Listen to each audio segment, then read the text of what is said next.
Let us illustrate joint operations by solving problem letter A. On January 1, 2020, DMZI and SMDZ formed a joint operation to produce aggregates and sell them to small contractors. They agreed to share equally on all matters relating to the operation. The following were contributed by the operators.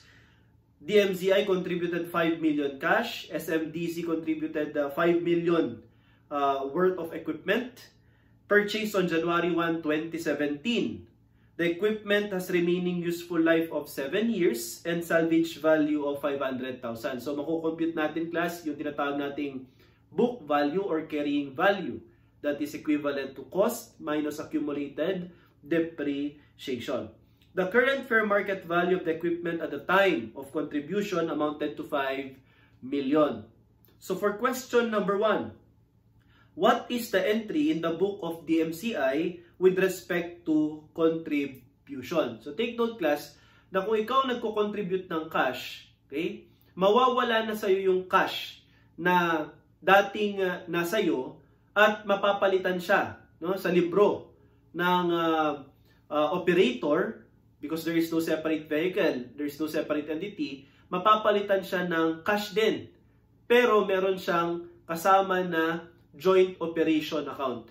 So see for example, si DMZI nag-contribute ng 5 million na cash, i-credit mo yung cash na 5 million, pero kapalit niya sa debit niya ay cash dash joint operation. So ganito po ang mangyayari. Under DMCI, okay, so magkikredit tayo ngayon ng cash amounting to 5 million. Okay? Pero ang kapalit, debit ka rin dito ng cash dash JO, joint operation. Pero si DMCI, okay, we have here 50% ang kanyang share or proportionate share. Diba? So 50% o 5 million ay 2.5 million. So napalitan po yung 5 million niya na cash ng cash dash JO, joint operation, na 2.5. Eh di sir, meron pong kulang dito na 2.5 million. Tama po. At ang ide-debit naman niya ay yung equipment dash JO na galing naman sa kanyang joint operator, other party, which is in this case SMDC. So si SMDC naman, okay, 50% din po ang kanyang proportionate share. Ang kinontribute niya ay equipment. Okay? So magkikredit ka dito ng equipment. At kung ikaw ay contributor, ang ide-debit mo na JO, equipment-JO is at carrying value or book value. Pero kung ikaw ang recipient or receiver, hindi ka ang nag-contribute. Example dito po, sa problem na to, si DMZI ang tumanggap ng share niya sa equipment-JO, ito naman at fair value. Ayan po ha, malinaw po tayo dyan. Dito naman, i-credit niya equipment, okay? At book value, ide-debit din niya yung equipment-JO at book value. Okay? Pero syempre, 50% na lang ide-debit niya. Tapos, meron din siyang share sa cash-JO, which is 5 million times 50%. Meron din siyang 2.5 million na cash-JO. Ang tanong, magkano yung equipment na i-credit ni SMDZ? Okay? So, 5 million minus 500,000. Diba? I-compute muna natin yung accumulated depreciation. So, you have here depreciation is equivalent to you have cost minus salvage value. Divide this by remaining useful life. So, yung 5 million minus ka dito ng 500,000, i-divide mo kasi 3 taon yan. So 7 years, pa-work back ka 10 years, no, ang kanyang remaining useful life. Okay? So you have here 450, no? Tama ba? 450,000. Okay? Itong 450,000 na to, 3 taon na yung tumakbo sa times 3. So you have here 1 million 350,000. So ito po ang kanyang accumulated depreciation. Ang cost niya is 5 million. So, kung ang cost niya is 5 million, at debt niya is 1,350, ang kanyang carrying value or book value is equivalent to 3,650,000. Okay? So dito sa equipment-JO, 3,650,000 ang kanyang carrying value, no? Multiply this by 50%. Yan yung proportionate share niya. So you have 3,650 times 0.5 is equivalent to 1,825,000. So 1,825,000. Okay. So ilagay mo dito 1,825,000. Ngayon, you have two options. I-credit mo yung equipment, diretso ka na doon sa carrying value na 3,650. Okay, try muna natin to. 3,650. Okay. So 2.5 plus 1,825,000, that is equivalent to how much?